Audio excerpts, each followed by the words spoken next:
Hello everyone, and in today's video I'm actually going to cover the team that I use for the 4th round of the Fair Arena. And this team, well, credit to Kites, he's the one that came up with this specific variation.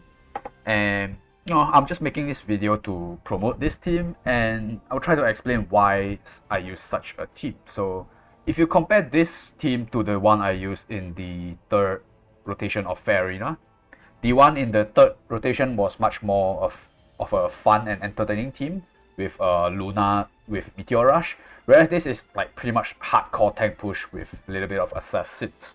So why did I opt to go with this team in this round? Well, you have to look at the team formation. So there's a bunch of things. So first one is that there are a total of 6 healers. Skip this out. So 1, 2, 3, 4, 5, technically 6. And there are 3 tanks, which are Hilda, Freya, and Betty. Well, Betty, I would still call her a tank compared to something like Altamula, even though Altamula has a physical guard skill as well. But he's not going to be that tanky. So strictly speaking, there are 3 tanks and only 2 of them guard magic. But one of them is Hilda. And because of that, you also look at the DPS that we have, and the single target DPS that we have that have high mobility is going to be Leon, Ares, and that's kind of it actually. Like, Lanford doesn't have enough mobility, even if you play him cavalry. Diehard's an assassin but has no SP, and non-SP Diehard is probably one of the worst SSR heroes in the game. Altamula, if he gets the stacks going, he can have pretty decent damage at fighting the tank, but he's not gonna kill the tank. And without SP form, he doesn't get his stacks as easily either. What other DPS do we have? Werner is a bit of an assassin, but the things he can kill are kind of limited. A lot of things have Lancer troops in this game. Alastria gets fucked by the map. Emerick's not killing tank. Yeah, and then there are a bunch of mages. So physical DPSs are pretty much limited to these guys, and they pretty much don't fare well going into any of the tanks pretty much. Maybe if it was a Freya, maybe if you brought the correct troop on Ares, let's say you bring infantry troop into a phalanx or something to that effect, you might have a shot at killing it, but it's pretty disadvantageous. And these are the physical ones, and then you look at the mage DPSs or AoE. I actually thought about going with a team that looked something like this at the beginning, but this team is slow as hell, and if you're gonna play a slow as hell team, you might as well just play a proper tank push team, is what I thought. It looks fun, but there are a bunch of problems like Petsia not having scepter. And there's also a lot of stupid things like Betty not having balance blade and not having a single red enchant. Leon not having balance blade, so you can't even go for a gamble on the 3C displacement. And then they give you Alastria, Werner, and actually a lot of motorbike units. Emerick can use motorbikes, Lanford can use motorbikes, Leon can use motorbikes, but they give you a cave map. So it's pretty much useless. There are a total of 4 trees in the entire map. Alastria, aside from the mobility, the grass isn't too friendly for her to ignore guard as well. And other than that, there's the fact that because of the way enchants work in this mode, let's just click into it. Most units will have pretty much stacked HP, and the attack will be a bit lower. Like if you take a look at the weapon, yeah, it's not max. So things are fatter than usual and weaker than usual in terms of DPS. So assassins aren't that easy to play either. So yeah, if you look at Lanford, wait, no, someone had a 15% HP. I don't know who has it. Maybe it was Betty, or maybe it was Emerick. Yeah, the tanks have higher HP values compared to others. So, just balance things, I guess. And SR units get these kind of enchants to compensate for their SR stats, I think. So, I'm just gonna take a look because I actually didn't check this. Yeah, SR units have better stats on the enchants. So, all those reasons combined would be why I suggest using this team. So I like playing aggressive, but I like winning more than I like playing aggressive. And I like winning painlessly, which is, so far, I find that this team is the most painless team to do so. So let's talk about the logic behind the team a bit. There are 2 tanks, Hilda and Betty. So Betty only guards physical. And then 2 healers in the form of Rosen plus Florentia. Lanford is like the overall glue of the team, big stat stick and decent DPS as well, although he doesn't ignore guard. And then Emerick and Omega are the core offensive units of this lineup. So Emerick can disable their tanks and Omega just bypasses things, and in this mode there are actually not a lot of things that can bypass his triple. The units will be Ares and Altamuller, which both die to Dark Elf snipers if you bring flyer troops.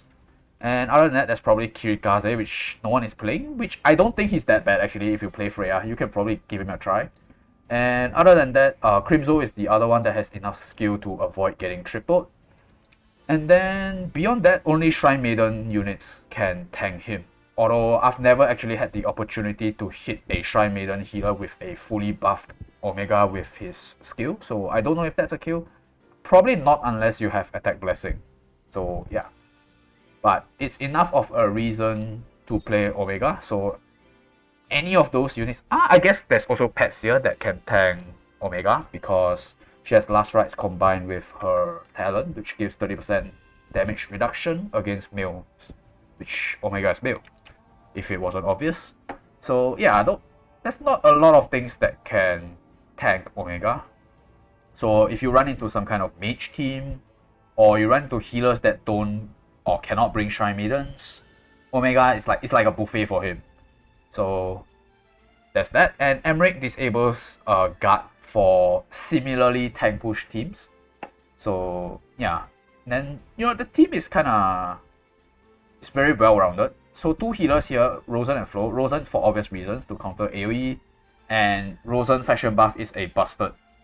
Yeah, it's technically the best faction buff in the game. There's nothing else that is quite like it, being able to dispel 1 buff guaranteed when you get hit. So, and almost, okay, actually not entire box is Empire, so 5 of these units are Empire. Lanford is not, sadly, I don't know why. And Omega pretty much doesn't have a buff unless you bring mass attack on Florentia, which brings me to my next point. So you don't need to overcommit on counting AoE by bringing Elma, and you can round out your team with Florentia, which is much more of an offensive healer. Tiaris is an offensive healer as well, but she's very one-dimensional. She just gives you a lot of damage. Whereas Florentia has Act Again. She has mobility increase. She can increase your damage slightly by like 10% by giving your troops more damage with her 1 coin skill. And then, yeah, because you're pretty much guaranteed to get a faction buff from either Hilda, Rosen, or even Lanford, so you will have a steady supply of coins to do what she does best, which is acting again. So it rounds out the team very well, because you can rush your Lanford when he doesn't have enough mobility, and you can rush Omega as well, on top of the Act Against. So as for Lanford and Emerick, they form a pretty nasty combo, because I'm not sure if people are familiar with what Emerick does, because it's a fucking SR unit, but his 3C allows him to grant someone a buff that will give him sort of like a mini Emerick talent. So all enemies within 1 block will suffer -1 mobility and cannot guard. So it works very well with Lanford, because Lanford has Chivalry. So in last 2 turns, you put it on Lanford. Lanford walks right next to a tank, Chivalries, applies the aura, and then he kills a DPS next to them. So if you can't put Emerick himself in front of the tank, you can do that, although it's not the easiest to use because it's only 1 block, so you have to fuck up your positioning quite hard in order to get that actually. But overall, they're just very bulky units that aren't threatened too much by assassins.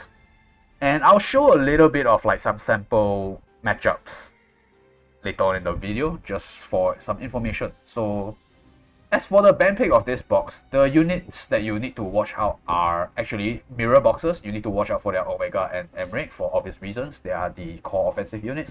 And you need to watch out for Betty+healer as well, because Betty+healer is one of the units that can OHKO Emerick, because if you bring angels, there's a chance of running into archer troops, and if you don't bring angels, you will probably just die to pretty much any magic troop.